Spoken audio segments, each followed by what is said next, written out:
رجاله الفوتوشوب حد يشيل زيزو ويحط مكانه بنتاي، يعني كده خلاص مفاضلش غير كابتن حسين لبيب يجي الاهلي. خلاص نادي الزمالك هيتقفل على كده، احنا خدنا كلهم خلاص مفاضلش غير كابتن حسين لبيب. كنا بنقول زمان حسين يا لبيب لو راجل خد لعيب، كابتن حسين يا لبيب تعالى، ما بقاش فاضل اي لعيب. ما طلعتش اتكلمت في قصه حوار زيزو لان انا ما بحبش اطلع اتكلم في حاجه وانا مش متاكده منها، وما بحبش ازيد في الزيطه ولا اركب ترند، وهو اصلا الحوار كله على بعضه واخد حجم اكبر من حجمه وكله ما صدق يطلع وياخد الترند. حبايب قلب خوخ، ردا على السؤال اللي عمال يتسال لي وانا والله في الحلم بحلم بيه، هو زيزو جه الاهلي فعلا يا خلود 4 سنين؟ امبارح طلع قبل الفطار، معرفش ايه القصص، لازم يحصل نوش قبل الفطار. موقع القاهره 24 نزلت بوست وقالت ان رسميا زيزو في النادي الاهلي لمده 4 سنوات، ان خلاص زيزو مضى. بيني وبينكم انا كنت ماشيه في الشقه عماله اكلم نفسي واقول الله يكون في عونهم، ده انا اهلاويه وعماله اكلم في نفسي، امال الزملكاويه بيعملوا ايه دلوقتي؟ كنت نازله اتجه التعاقد مع مستشفى للزملكاويه للعلاج، لاني خلاص انا بقول لكم انا عماله اكلم نفسي هم هي خلاص العباسيه. ولكن اسمع الكلمتين دول، كل ما يحدث في حوار زيزو ان هو انتقل للنادي الاهلي ما هو الا هري.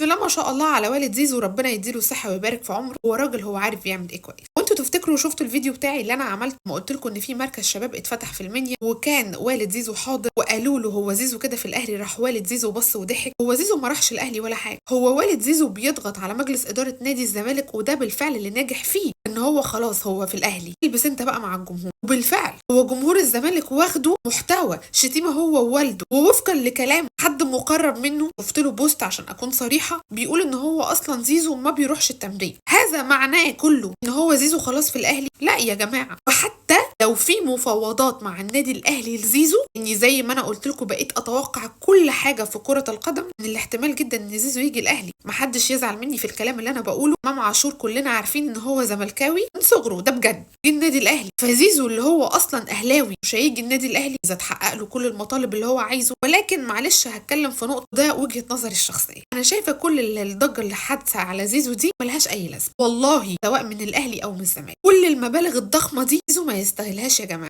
شايفه ان الموضوع فيه سفه اوفر، مش شايفه ان هو لعيب، هو لعيب كويس، ولكن كل الافوره اللي بتحصل دي مش لايقه عليه. مش بقلل منه والله العظيم، وبقولها وهقولها، انا دلوقتي معرفش هو هيبقى في الاهلي ولا هيبقى في الزمالك، وحتى لو جه في الاهلي انا شايفه ان دي صفقه عاديه تستاهلش كل الدقه كفنيات. لكن لو هنتكلم على التحفيلات انا ببقى مبسوطه ان هم زعلانين، انا بكلمكم بامانه، لكن كفنيات ضجه اوفر، ما يستاهلش كل الضجه اللي احنا عاملينها دي. حبايب قلب خوخ، في صفقه اشرف بن شرقي انا قلت لكم ان الصفقه مفيده جدا. في صفقه امام عاشور كنت معترضه على حاجات معينه بعيدا عن الفنيات، ولكن كفنيات انا كنت مقتنعه بيه قلبا وقالبا. ولكن زيزو 1000 واحد مكانه يسد وهيبقوا احسن منه كمان. فكل المبالغ الضخمه دي سفه، والنادي الاهلي عنده مليون واحد يعوض مكان، يعني لو زيزو هيجي في 1000 واحد في مكانه هيلعبوا احسن منه. انا طالعه وبقول الكلام ده عشان زيزو لو حصل في الامور وجه النادي الاهلي انا هبقى مقتنعه ان هو لاعب عادي مش وحش، ولكن